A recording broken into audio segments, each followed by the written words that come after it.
রাসূলের হাদিস এসেছে, মৃত্যুর সময় মানুষের কাছে চারজন ফেরেশতা এসে উপস্থিত হয়ে যায়। প্রথম ফেরেশতা এসে বলে, ও আল্লাহর বান্দা, পুরা দুনিয়া খুঁজে দেখেছি, আমি তোমার জন্য এক ফোঁটা খাদ্য, এক লোকমা খাদ্য আমি তোমার জন্য পাই নাই। আমি পুরা দুনিয়া খুঁজেছি, তোমার জন্য এক লোকমাও খাদ্য পাই নাই। এজন্য আমার ডিউটি শেষ, এখন আমি চলে যাইতেছি। এজন্য দেখা যায় অনেক মানুষ রিজিক শেষ কিন্তু হায়াত আছে, বেঁচে আছে। কি বলেন, হয় কি না? এমন অনেক ঘটনা ঘটেছে, 20 দিন 22 দিন 25 দিন বেঁচে আছে, এক ফোঁটা পানিও খায় না। এমন ঘটনা আছে কিনা? সবাই বলেন আছে। এর মানে রিজিক শেষ, হায়াত এখনো আছে। ও মুসলমান, দূরের ঘটনা না, আমি আমার মাকে দেখেছি। আমার মা যখন অসুস্থ হয়ে পড়লেন, মা এত বেশি রোগে আক্রান্ত হলেন, মার খানা দানা সব কিছু বন্ধ হয়ে গেল।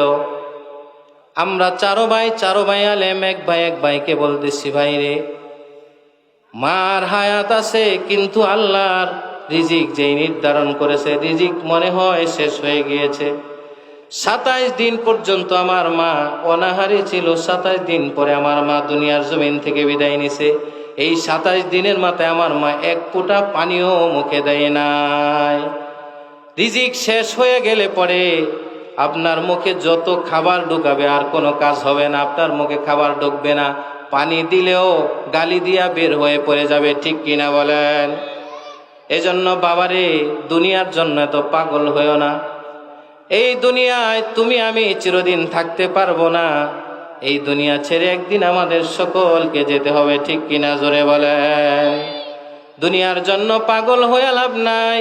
তুমি আজকে চুরি ডাকাতি দুর্নীতি চাঁদাবাজি করে সম্পদ কামাইবা, এই সম্পদ তুমি খায়া যাইতে পারবা না। তোমার সন্তানরা এই সম্পদ দিয়া জিনা ব্যভিচার করব। কয়েকদিন আগে দেখেছি, সন্তান, বাবা ঢাকা ধানমন্ডিতে বাড়ি আছে, বাবা মৃত্যুবরণ করেছে। 2 ভাই সম্পদ লয়ে কিলাকিলি লাগছে, বাবার লাশ নিচে পড়ে আছে। 2 ভাই বলতেছে, বাবার লাশ কবর দেওয়া হবে না যতক্ষণ পর্যন্ত সম্পদের মিট না হবে।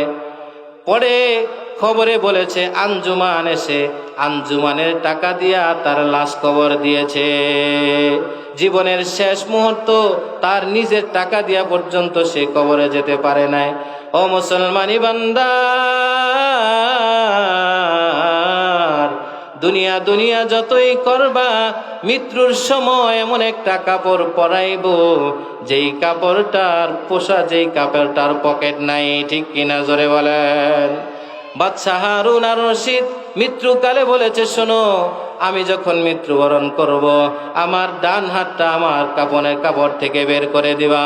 শাকদির জিজ্ঞাসা করলো, হুজুর কেন? বাদশাহ হারুন আর রশিদ বলল, শোনো, আমি দুনিয়ার মানুষকে বুঝাই দিতে চাই, আমি বাদশাহ হয়েও দুনিয়া থেকে কিছু নিয়ে যেতে পারি নাই, অতএব তোমরাও কিছু নিয়ে যেতে পারবা না। ঠিক কিনা জোরে বলেন?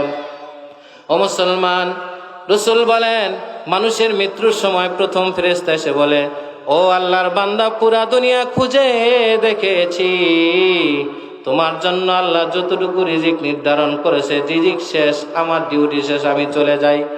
দ্বিতীয় ফেরেশতা এসে বলবে, ও আল্লাহর বান্দা, শোনো, তোমার জন্য আল্লাহ যতটুকু পানি নির্ধারণ করেছে, ওই পানি শেষ হয়ে গিয়েছে, আমার ডিউটি শেষ, আমি বিদায় নিচ্ছি।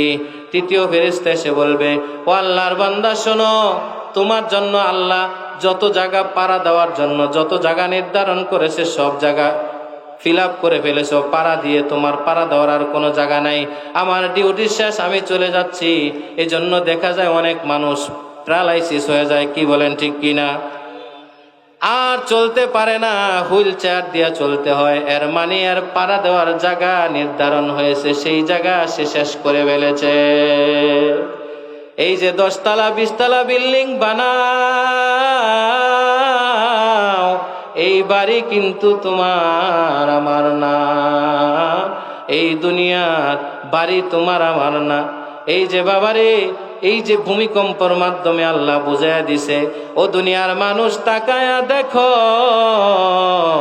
যেই বাড়ি লইয়া বাহাদুরি করো, এক সেকেন্ডের ভরসা নাই, ঠিক কিনা জোরে বলেন?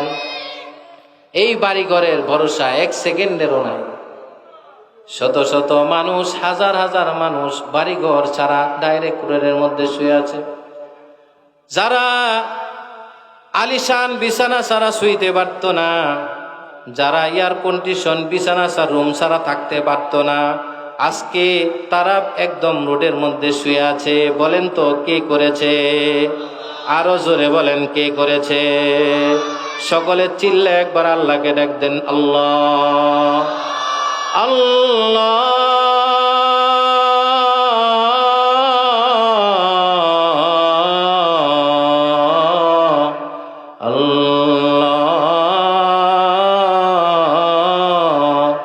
আল্লাহ আল্লাহ বলেন, বান্দারে তুমি